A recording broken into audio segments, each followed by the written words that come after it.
Eh bien bonjour, je suis Frédéric de la chaîne The Fred Ludo Games. J'anime cette chaîne et soyez les bienvenus. Si vous aimez le contenu que je vous propose, n'hésitez pas à vous abonner, à mettre un petit pouce, laisser des commentaires. C'est bon pour l'algorithme de YouTube. Alors aujourd'hui, on va s'intéresser à Ticket to Ride, ou si vous préférez, les aventuriers du rail. Ce jeu a à peu près aujourd'hui une quinzaine d'années. Il est sorti en 2004 et c'est un immense succès ludique. Et quand je dis immense succès ludique, le terme est relativement faible, à un tel point d'ailleurs que aujourd'hui, et pendant les périodes de fête, vous remarquerez que vous trouverez ce jeu dans les grandes surfaces. Eh ouais, ça se passe comme ça avec les aventuriers du rail. Oui Fred, puisqu'on parle des trains, j'ai une blague. Non, vraiment, je suis tout oui. Allez, vas-y. Fred, tu sais ce que ça veut dire TGV, de mémoire, c'est train grande vitesse, hein, si je me trompe pas. Non, Fred, ça veut dire train garé sur la voie. Ouais. Je vous rappelle, hein, il est disponible à l'adoption. Revenons à nos wagons. Alors, les aventuriers du rail est basé sur un système de jeu qui est ultra simple. C'est un jeu de construction de réseau, tout simplement, et à son tour de jeu, on pioche des cartes ou on dépense des cartes pour créer les liaisons et remplir les objectifs. Difficile, en fait, de faire plus simple. C'est un jeu qui, avec l'expérience, va vous permettre globalement de savoir quelle position à occuper sur le plateau pour bloquer rapidement vos adversaires et tendre un peu la partie. Le problème, malheureusement, du jeu, c'est que lorsqu'on connaît bien et qu'on connaît bien son plateau, eh ben, il est moins drôle à jouer, il faut dire ce qui est. Et c'est là tout l'objet de cette vidéo. On va voir effectivement comment on va renouveler l'expérience de jeu dans les aventuriers du rail. Alors, en 2004, c'est la boîte USA qui sort. Il représente tout simplement le continent nord-américain. Et en 2005, ça sera la version Europe. Europe qui rajoutera au passage de mémoire, et si j'ai des bêtises, comme d'habitude, allez vous exprimer dans les commentaires, mais elle rajoutait le principe des petites gares que l'on mettait sur le plateau. Alors la première solution pour renouveler l'expérience de jeu des aventuriers du rail, ça va être d'acheter ce qu'on appelle des stand-alone. Ce sont des boîtes de jeux qui suffisent à elles-mêmes et qui vont vous proposer de nouvelles cartes. Alors il y en a toute une palanquée, et voici ma petite sélection, du moins celles que j'aime bien. Je les aime bien parce que, alors je les ai pas achetées, je précise, hein. C'est pas important ce que je viens de dire, mais je les ai pas achetées, mais simplement j'ai l'occasion d'y jouer chez mes ludothécaires préférés.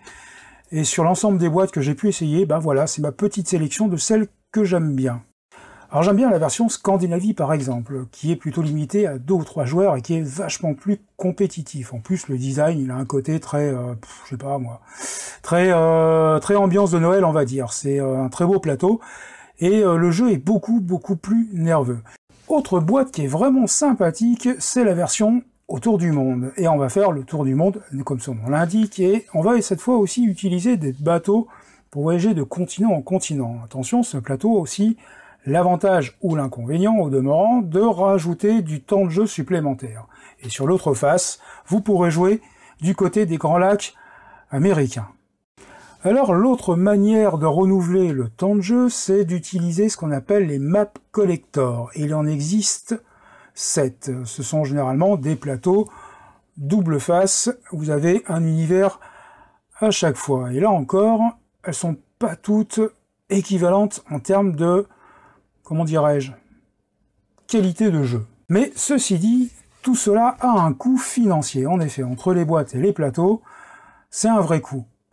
Alors je suis parti, pour renouveler l'expérience du jeu, faire un tour du côté des Finemade. Et là, ben là j'en ai trouvé 134, clairement, je les ai comptés. Il y a 134 maps différentes. Vous allez pouvoir faire le tour du monde. Vous allez pouvoir jouer sur tous les continents, dans tous les pays. Et généralement, les maps sont plutôt très réussies en termes de design, mais certaines d'entre elles sortent du lot. Alors, dans les maps réalistes, il y en a une que j'aime beaucoup, c'est Antarctica. On joue sur le continent arctique et le fichier à télécharger comprend naturellement le plateau qui est vraiment très très beau, ainsi que de nouvelles cartes à imprimer. Il y a également Russian Empire 1912, qui est, alors je vais vérifier d'ailleurs, est-ce que c'est bien 1912?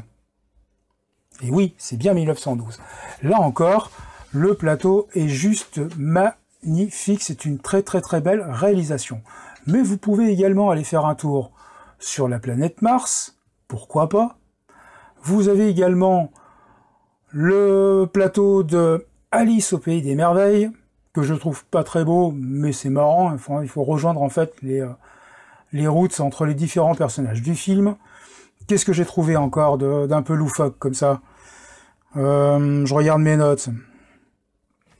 Un plateau sur Halloween, pourquoi pas? Et même un plateau, non, même un plateau, et pas un platon, c'est pas la même chose, et même un plateau pour Winnie l'ourson. Et il y en a un que j'aime bien, parce qu'il est quand même toujours un petit peu d'actualité, même si nous sommes le 2 juin 2020, c'est-à-dire déconfinement phase 2 ou 3, je ne sais plus d'ailleurs. Il y a un plateau spécial Covid 2019, qui est vraiment pas mal non plus. Je vous mettrai d'ailleurs les liens directement dans la description pour les chercher. C'est 134 plateaux. Je répète le chiffre, 134. Un 1, un 3, et non, ça c'est un 4, et il me faut le 3. 1, 3, 4. 134. Alors, on va voir ensemble comment aller chercher ces fameuses cartes. On s'est connecté sur Board Game Geek. Là, je suis sur mon compte, car en effet, il va falloir avoir un compte pour aller chercher les éléments. Et dans la barre de recherche, on va saisir Ticket to Ride, qui est le nom anglais du jeu. Ensuite, on sélectionne Ticket to Ride 2004, ça c'est classique, et on va aller faire un tour ici dans Expansion. Et à partir de là, vous allez obtenir toutes les extensions.